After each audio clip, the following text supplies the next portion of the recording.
दोस्तों, किसी ने खूब ही कहा है कि सूरज तो उसके लिए ढलता है जो उम्मीद छोड़ दे, और जो बुरे वक्त या मुसीबत में भी उम्मीद आशा नहीं छोड़ता उसके लिए तो हमेशा ही सवेरा।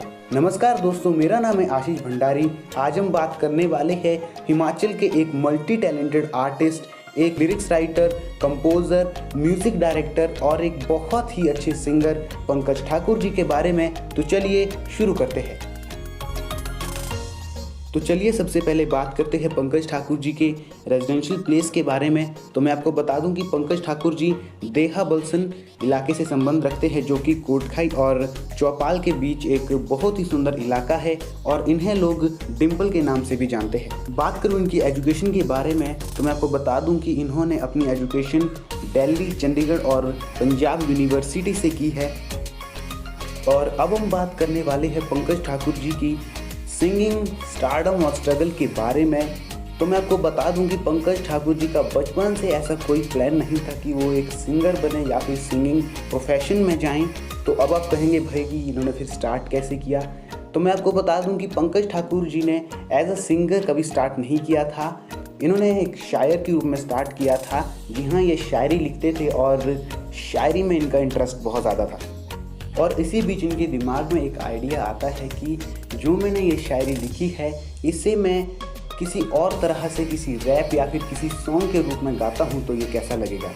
और वो टाइम था 7 दिसंबर 2002 का, जब इन्होंने पहली बार कोई स्टेज प्रोग्राम दिया था शान-ए-बलशन नाम के एक प्रोग्राम में, जहाँ पर लोगों का इन्हें बहुत ज़्यादा प्यार मिला और इन्हें अंदर से एक स्ट्रॉन्ग फीलिंग आई भाई कि हाँ, मैं इस काम को कर सकता हूँ और मुझे इस प्रोफेशन में जाना चाहिए। आपको बता दूं कि पंकज ठाकुर जी के कई पहाड़ी रैप सॉन्ग आ चुके हैं जो कि बहुत ज़्यादा हिट भी रहे। आपको बता दूं कि पंकज ठाकुर जी ही वो इंसान हैं जिन्होंने पहली बार हिमाचली म्यूज़िक इंडस्ट्री को रैप से इंट्रोड्यूस करवाया था।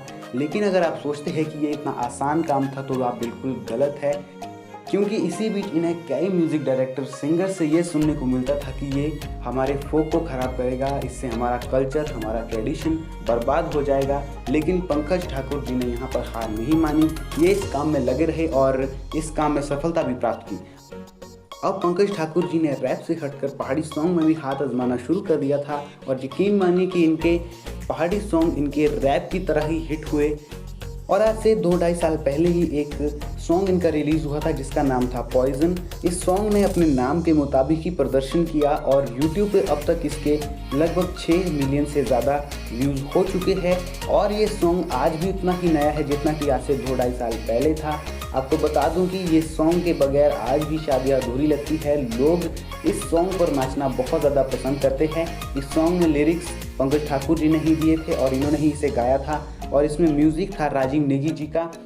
आज भी पंकज ठाकुर जी के कई सारे सॉन्ग्स रिलीज़ हो रहे हैं और आते ही इनके सॉन्ग्स धमाल मचा देते हैं यूट्यूब पे। लोगों का इन्हें बहुत ज़्यादा प्यार मिलता है। लाइव शोज़ में लोगों की भीड़ उमड़ जाती है इन्हें देखने के लिए, इन्हें सुनने के लिए। लेकिन सिंगिंग प्रोफेशन को भी अपनी लाइफ में लाना इनके लिए इतना आसान नहीं था, सिर्फ और सिर्फ इनकी डिसेबिलिटी के कारण। लेकिन हमने देखा कि किस तरह से पंकज ठाकुर जी ने अपनी डिसेबिलिटी को भी अपनी स्ट्रेंथ, अपनी पावर में बदल के दिखाया, सिर्फ और सिर्फ अपनी मेहनत के दम पे। आप भी कर सकते हैं। आप ये मत समझिए कि हमारे अंदर कोई कमी है या हमें कोई कमी रह रही है। मेहनत करिए, उसका फल एक ना एक दिन ज़रूर मिलता है।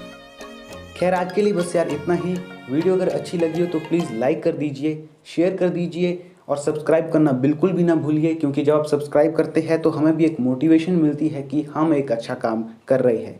थैंक्स।